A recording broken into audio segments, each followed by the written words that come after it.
Hey guys, what is up? AwesomeTheSauce here. Hope you guys are having a great day. And today we're going to be talking about all of the new spells that just came out in Wizard101. They basically updated a bunch of existing spells. A lot of them are very, very different. And some of the changes, a ton of people have been asking for. So I thought I'd cover them, just go over what they're, I guess, going for with this update. The big theme of this video is chromatic spells. Now, chromatic just means that whatever the spell does, it has a school that's based on either the caster or the opponent. So like a chromatic shield would be based on the school of my opponent because it defends against my opponent, and a chromatic trap would be a trap that's based on my school because it's trying to buff me. But basically they made a bunch of things that did have chromatic effects have no chromatic effects, and also the other way around with a bunch of the spells they just changed. Some of these are huge, others not so much. I think the big one is delusion and betrayal. And what betrayal and delusion used to do is you could basically clear up to 3 shields for up to 3 traps,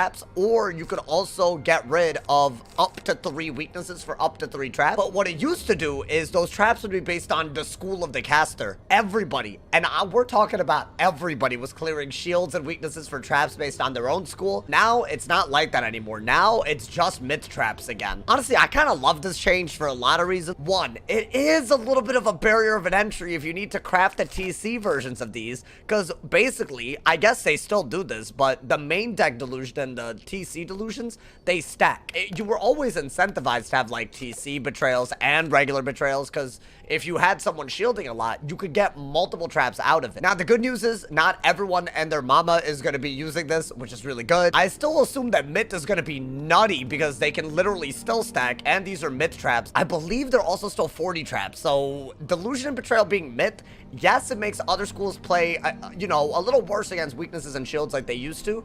But myth is nuts now, and I think it's going to be the best school by a long shot. The other Rochambeau spells that they changed to not include chromatic effects are not really super notable in my opinion. Meltdown and Backfire used to basically do an overtime that was based on your school after clearing shields or clearing traps. But the issue with these spells is, like, they're still fire spells, so you still need fire damage for you to do good damage with these. So I don't think anyone was using them because, yeah, you could clear up to 3 shields and get, like, I don't know, a storm OT on a storm, I guess. But that's a lot of pips to not even get that much damage out of it. It just wasn't that good. Honestly, these two are not that good. They're barely worth mentioning that they're now fire spells again. The only other, like, Rochambeau change, again, this is not, I don't think anyone really cares, but, I mean, maybe storms care. I don't know, maybe. Basically, Reap the Whirlwind doesn't give you chromatic blades anymore. It just gives you storm blades. I believe the spell was a little bugged.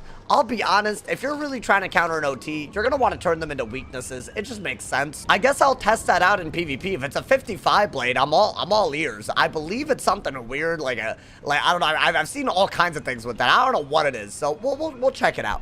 But basically, this looks like a massive revert on a lot of the chromatic 3-pip spells that all these schools have, all these Rochambeau spells. While I do think it's a good change, because I actually think schools are going to start playing like themselves again, shield gambits, which were very, very easy to counter with the Betrayal, are now going to be good again. And we're talking about spells like, you know, like Jin, for example, where you can literally just triple shield a couple of times and you're ready to do 1800 damage. Now, what's super interesting is instead of those 3-pip spells, they added a bunch of chromatic effects to a bunch of old spells, so I thought I'd go through them in this video as well. We're gonna rapid fire them, but they go a little crazy. For myth, Keeper of the Flame basically hits for myth, but then the trap is chromatic, meaning if I were to do it on a fire, it would use my myth damage still, keep that in mind, to do that 430 damage, but then the 35 trap that I get out of it would be a fire trap. Minotaur is very similar to Keeper of the Flame now, except for the fact, obviously, that it has an extra effect. So Minnow still does the hit into another hit with myth damage just like it's always done. But now, basically, before even hitting, it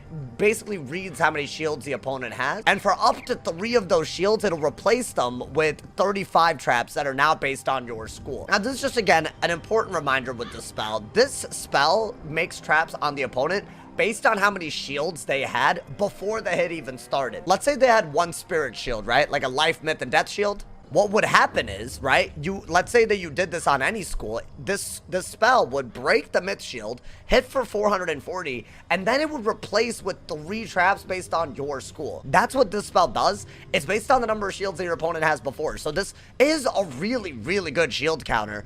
But again, I don't know how good it is for 5 pips. It kind of slows down the game a little bit. So for 1 extra pip, you could actually catch up on shield gambits with this and use the 35 traps for your own school, hopefully to do a bunch of damage. That's what I'm hoping to do with Minnow. If I need to counter shield gambits better, we'll see how this goes. This might be a must-have utility for a bunch of schools, which, I mean, the damage doesn't really matter, but the actual utility should matter a lot if shield gambits get good. This one's weird, in my opinion, but honestly, it could be really, really cool for schools to use overtimes. But Cyclops basically hits, and then based on the number of overtimes on your opponent, it will add 45 overtime traps that are based on your school. Let's say that you have like an FFA on your opponent and they shield, you could theoretically do this and have an insanely buffed hit. My only issue is, obviously, if you FFA, you might get Oni's nutrition. Obviously, you know, the overtime and a weakness spell. So because overtime hits in general are a little bit of a hit or a miss, I feel like this spell is a hit or a miss. Now, those are the mid spells, but Fire also got some weird chromatic changes. This is the weirdest one ever, but Nautilus is now a fire spell, but the overtime that it creates is based on the school that you are. So what it does is it pushes 2 traps, that's like what the spell does now. But then the overtime that happens is based on your school. Now, if traps were really, really hard to deal with, I would say this is actually worth rocking, just like maybe Minnow might be, because shields are hard to deal with. But I feel like traps have other answers. And again, you need fire damage for this overtime to do a lot. And unless those traps that you're pushing are super, super important, I feel like even a Locust Swarm is better, because that also pushes traps. It could be interesting on some schools. I'm a little undecided on how good this is in general. They also started updating some of the spells that don't have spellman pads, that you don't craft, just purely dropped spells. And the big one for fire is Burning Rampage. Now, again, this will use your fire damage, but the initial hit is still fire, which is kind of weird. But it leaves a detonating overtime that does 780 damage that's based on your school. The school with the highest fire damage right now is Life. So Life could totally use this to have a really, really powerful OT. But it also makes Burning Rampage not just good on a fire anymore. But the real kicker here is this is not the best spell update that they made this update in terms of power. I think the big spells to talk about here are the storm ones, believe it or not. The big one is Catch the Day. This spell is extremely powerful, and now it gives you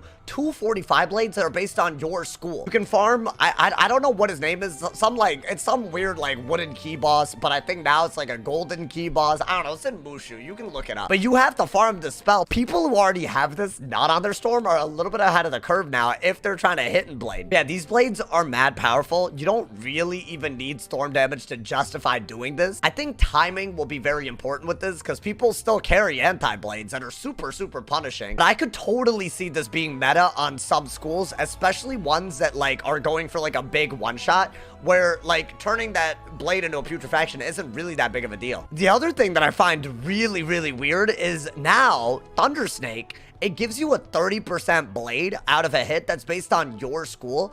The condition being your opponent has to have a heal overtime on themselves. It's a cool concept. I don't really use this even on the storm, so I don't really see why people would use it on another school, but a 30% universal blade is still a pretty big deal. This one is honestly, in my opinion, a wash, but I mean, it's a really good anti-heal overtime counter, and that's why I guess Triton is good. Basically, it does damage. It clears heal overtimes on your opponent, and now instead of giving you flat damage blades for Storm, it gives you universal flat damage blades.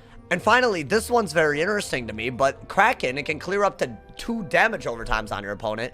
And what it used to do was give you blades for Storm, but now it gives you blades based on your school. People weren't really using this before, even on a Storm. Again, I just think the best OT counter are going to be weaknesses. Those are all of the spell changes that they added this update. I feel like this could be a really fun update without Betrayal, and it just being a thing on every school. I guess time will tell. I will be playing on a bunch of my wizards tonight on Wiz, so make sure you turn on noties. Make sure you drop a sub so you don't miss any of the juicy PvP content. This seems to be something a lot of people were asking for in terms of the non-chromatic stuff. Let's see if the chromatic stuff is also fun as well. I hope all of it is fun. Let me know what you guys think of this update. I think I'm pretty excited just talking about it. Drop a like if you enjoyed. Leave a sub if you're new. And if somebody hasn't told you're awesome today, they doing something. I'll see y'all soon. Stay awesome, y'all.